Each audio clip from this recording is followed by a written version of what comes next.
Salut les amis. Alors, ça faisait un petit moment que j'avais pas fait de vidéo, il était peut-être temps que je remette le pied à l'étrier. Pour commencer, déjà, je vais vous dire que je suis parti un petit peu à la campagne et j'ai découvert qu'on avait plein de choses à voir par chez nous. Et ça a commencé depuis longue date. J'avais visité notamment un endroit et j'avais fait une vidéo dessus. C'était le presbytère de Bretteville-du-Grand-Caux. Alors, le presbytère de Bretteville-du-Grand-Caux, il y a toute une histoire dessus. Je vous invite à regarder ma première vidéo sur le sujet. Le propriétaire, il explique vraiment l'historique et puis les événements tragiques qui s'y sont déroulés jusqu'à lui, en fait. Et ce lieu m'avait, je peux pas vous expliquer pourquoi, mais il m'avait marqué. Ça m'avait bouleversé déjà l'histoire. Et enfin les histoires avec cette propriété et je m'y étais baladé avec mon compère Simon que je vais retrouver d'ailleurs aujourd'hui et je dois dire que l'endroit est assez extraordinaire. Aujourd'hui, j'ai envie d'y retourner, vraiment. Alors, j'ai contacté le propriétaire, je lui ai demandé s'il était d'accord pour que je retourne sur place dans l'idée de saisir l'atmosphère du lieu. Vraiment je voudrais pouvoir partager ça avec vous. Et donc, c'est ce que je vais faire aujourd'hui. Donc là, je suis en route et je vais au presbytère de Bretteville-du-Grand-Caux. J'y retourne. Et cette fois, j'ai un objectif bien précis. Je voudrais trouver l'entrée des souterrains. Ah, alors, je me fais pas d'illusions. J'ai quand même pris ce qu'il faut. Mais je me fais pas d'illusions. Ça va être un petit peu compliqué de trouver tout ça parce que c'est une ruine et tout s'est effondré et ces souterrains, aussi mystérieux soient-ils, seront peut-être inaccessibles. Mais j'en suis pas à mon coup d'essai. Les souterrains, ça me connaît quand même un peu. Donc j'ai ce qu'il faut, j'ai pas peur de me mouiller. Pour ceux qui ont vu ma vidéo sur la citerne de la cathédrale Notre-Dame du Havre, vous savez que j'ai pas peur de me mouiller. Donc voilà, on va aller jeter un œil et puis ma foi, si on trouve tant mieux et puis si on trouve pas tant pis. Comme je vous le dis, je veux partager avec vous l'atmosphère de ce lieu et je vais retrouver Simon dans ce but. On va essayer vraiment de filmer l'endroit et de capter l'ambiance et l'atmosphère. Voilà. Allez, je prends la route et je vous retrouve là-bas. Salut!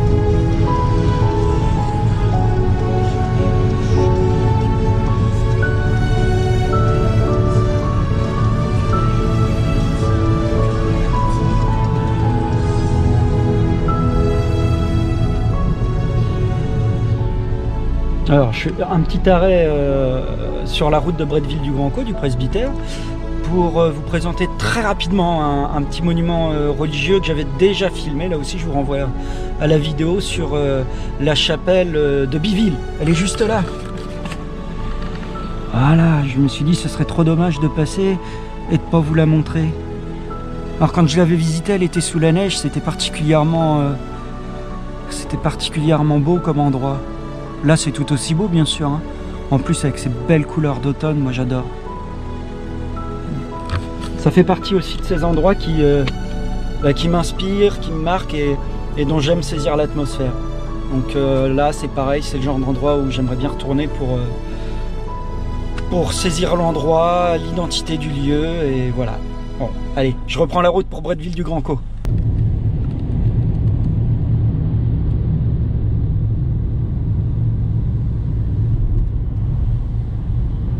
Je suis content déjà de voir qu'il n'a pas été encore détruit. Voilà. Et qu'il est toujours là.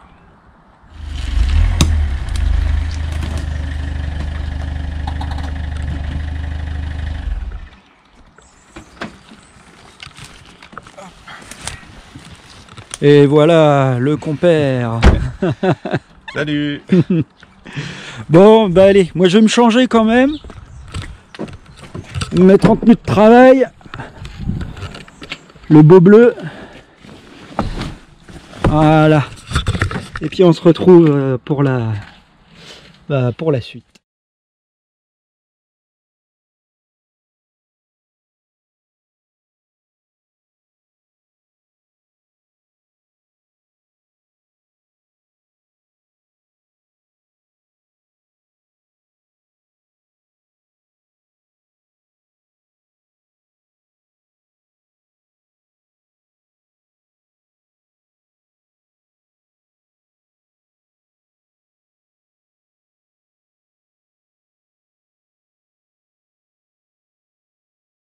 Alors on avait parlé la dernière fois du fait que il y avait la salle de cinéma du village qui avait été installée dans cette pièce, quoi. Et que le propriétaire, en refaisant les murs, le maçon avait trouvé un graffiti à un endroit. Et ben le voilà, le graffiti. Et c'est clairement un calice, quoi. Donc ça confirme franchement l'hypothèse que l'endroit a servi éventuellement de chapelle. Là, je ne sais pas si on voit bien. Il y a une espèce de calvaire. On voit là avec les... Il y a une croix, et puis juste en dessous, une espèce de monticule. Voilà, moi ça me fait penser à un calvaire. On voit aussi une étoile à 5 branches, et puis une croix à côté. Donc vraiment, on est sur quelque chose de très spirituel. Alors qu'est-ce que... Pourquoi, comment... Là, je sais pas, je suis pas un expert. J'en vois d'autres, là. Il y en a une ici. Celle-là est bien différente. Voilà. Là, j'arrive du côté de la cheminée. Je regarde toujours s'il n'y a pas des graffitis ici et là. Mais... Et ça, ce sont les armoiries de la famille du propriétaire. Voilà. Qui étaient au niveau de la cheminée, qui sont au niveau de la cheminée. Et on doit dire, pour le coup, ce sont de très belles armoiries, je trouve. C'est là que, je sais pas, je me sens bien dans cette pièce, et c'est agréable. Vous voyez là, encore d'autres étoiles à 5 branches.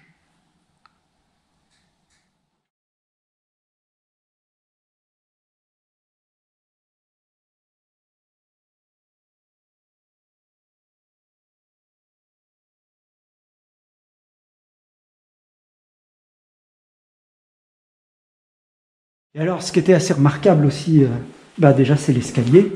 C'est vraiment une pièce assez exceptionnelle. La dernière fois, on n'avait pas pu y accéder parce qu'on n'avait pas les bonnes clés.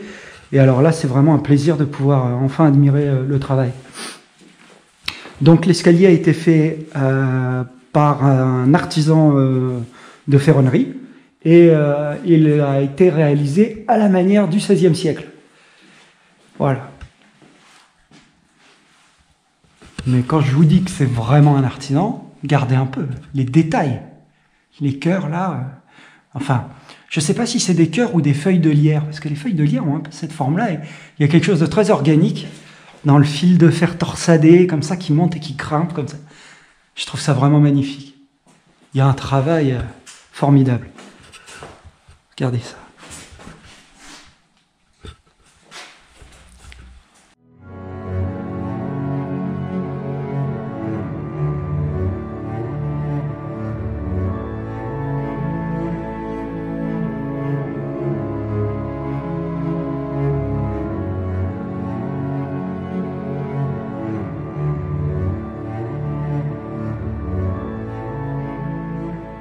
Et là, la partie a été totalement restaurée. Et là encore,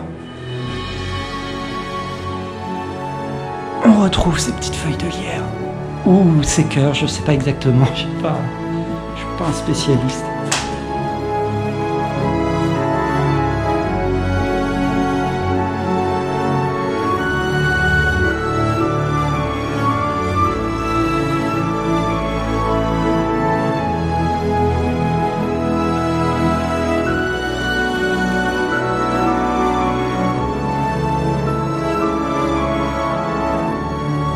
Ce qui est très intéressant, c'est que là encore, on retrouve les boiseries d'époque qui ont été parfaitement conservées.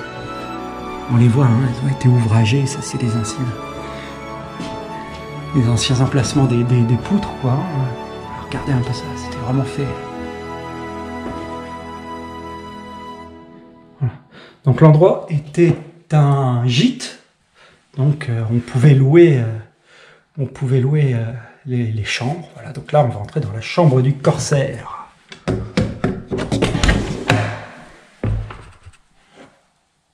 Voilà la chambre du corsaire.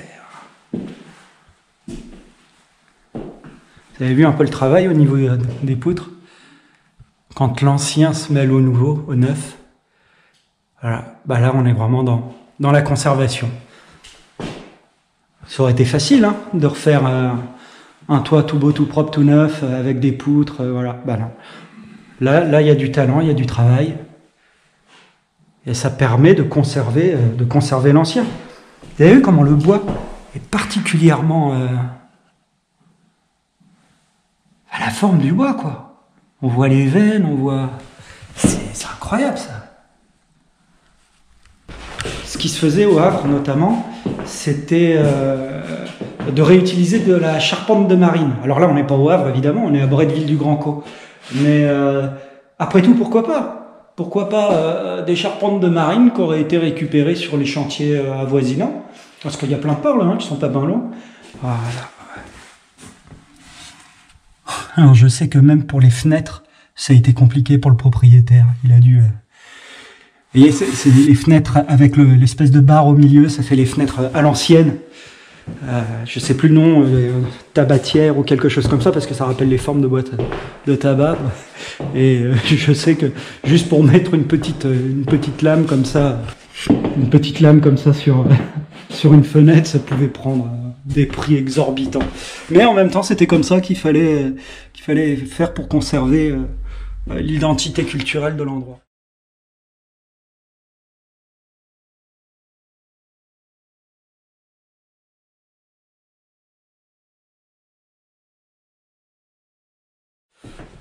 Voici la chambre du chanoine. Voilà. On est vraiment toujours dans le même esprit. Hein.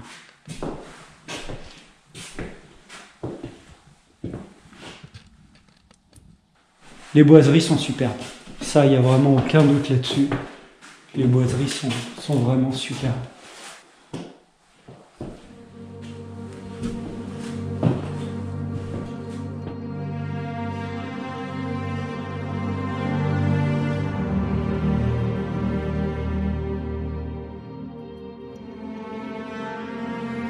Et toujours avec ces fenêtres qui respectent le patrimoine cauchois. Bon là on est plus sur une identité 19e siècle, hein, avec ces espèces de petites barres centrales. C'est surtout vu d'extérieur hein, que ça a de l'intérêt. Ce qui est intéressant là, donc, c'est qu'on arrive à voir le clocher de l'église de Bretteville-du-Grand-Caux.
Allez, c'est parti pour essayer de trouver les souterrains. Et déjà, il faut réussir à atteindre la maison. Que voilà.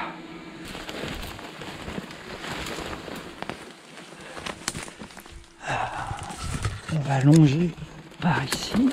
Voilà.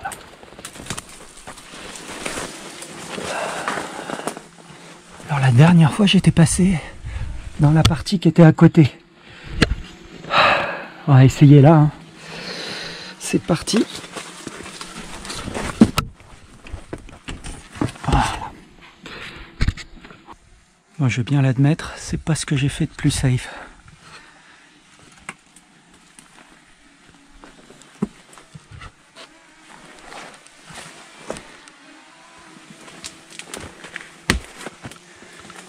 Ok. Je crois que par là, ça descend. On va essayer d'aller par là. Et le sol n'est pas ce qu'il est.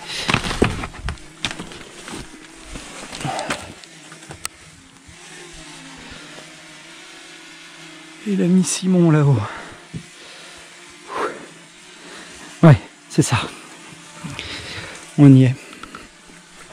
Bon. Alors déjà, on va mettre un petit coup de lampe. Puis on va essayer de descendre.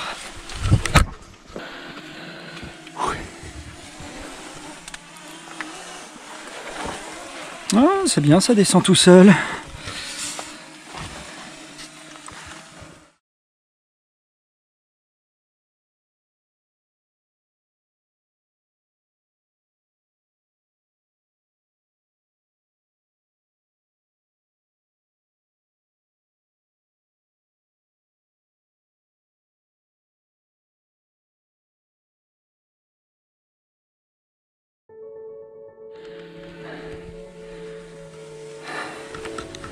Et ben voilà, je m'attendais à pire.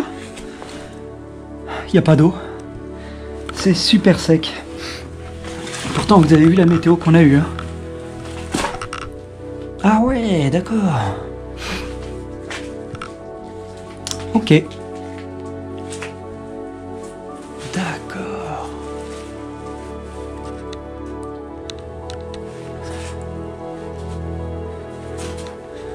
Waouh.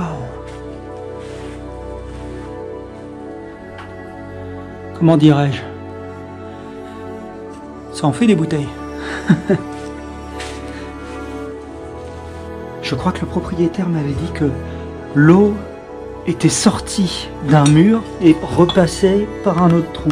Et à mon avis, je serais pas surpris que ça vienne de là, de l'autre côté, il y ait d'autres souterrains. Mais alors, comment le savoir? On voit bien hein, que ça fait, qu'il y a quelque chose. Hein. Une autre preuve que l'endroit ne date pas du 19e siècle, c'est que c'est écrit dans le sous-sol. C'est écrit 1753. Voilà, c'est pas le 19e ça. Oui, oui, là, il y a vraisemblablement, clairement, un souterrain qui part de l'autre côté. J'en suis certain. Ouais, ah ouais, oh là là, quand on voit ça. Il y a aussi, en bas de l'escalier, et là, c'est très étrange. On dirait que, pareil, il y a plusieurs périodes de bâti. C'est pas évident. Et là aussi, on retrouve des graffitis. Hein. À mon avis, ça, c'est des graffitis. Il y a eu des portes, il y a eu des choses. Autant de sécurité pour une petite cave à vin? Non, je ne pense pas. À mon avis... Mon Dieu, toutes ces bouteilles, elles sont pleines. Elles sont pleines.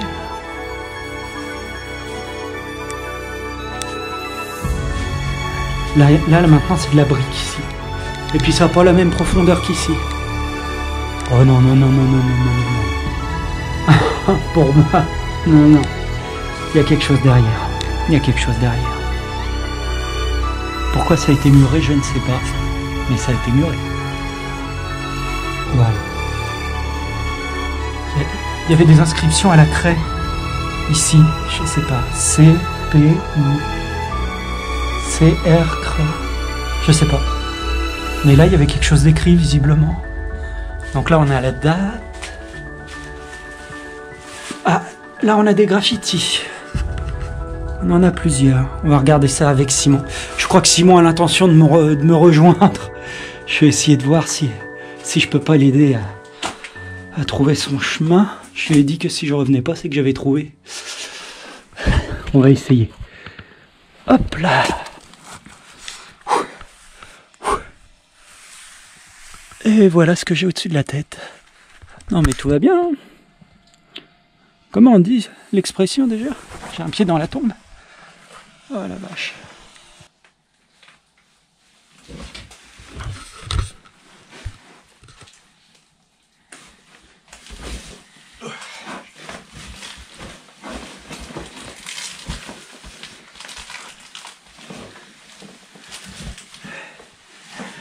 Félicitations, c'est un cinéaste.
Si t'as besoin, je peux te prendre des trucs. Hein.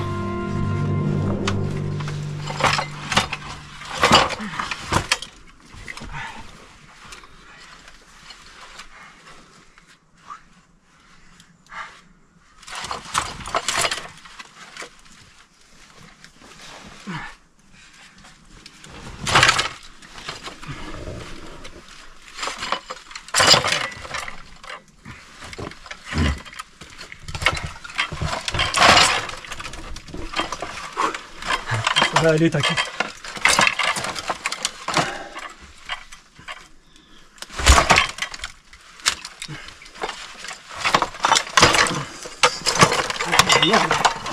Attention, en dessous, j'avais pas vu. Ah oui, la merde. glace a craqué.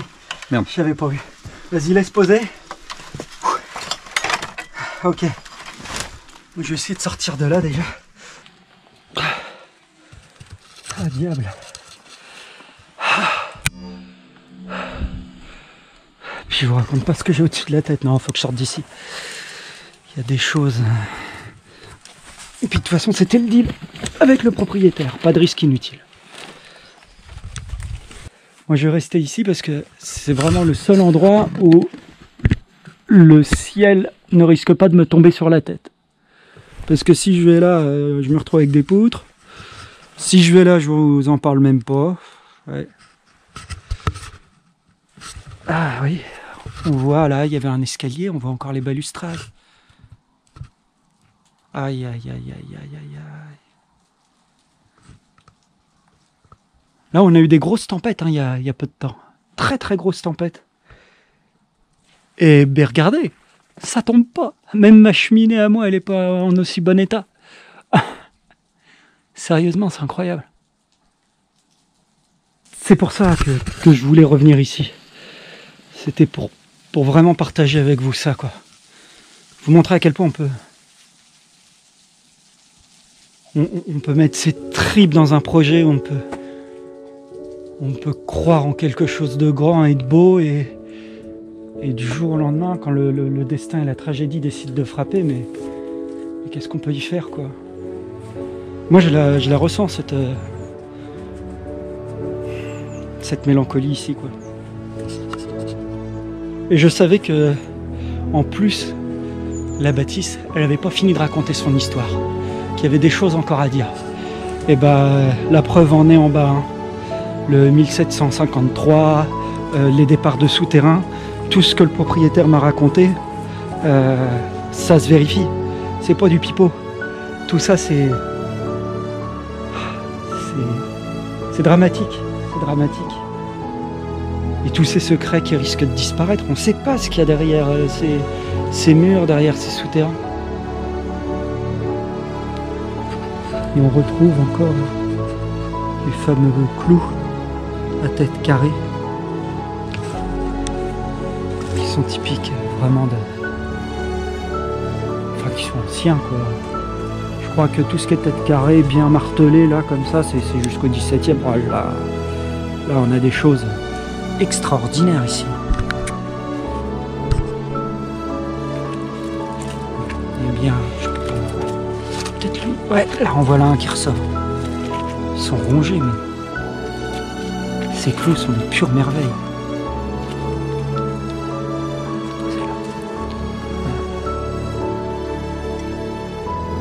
Après, je pense, honnêtement, c'est carrément un chantier archéologique qu'il faudrait faire ici.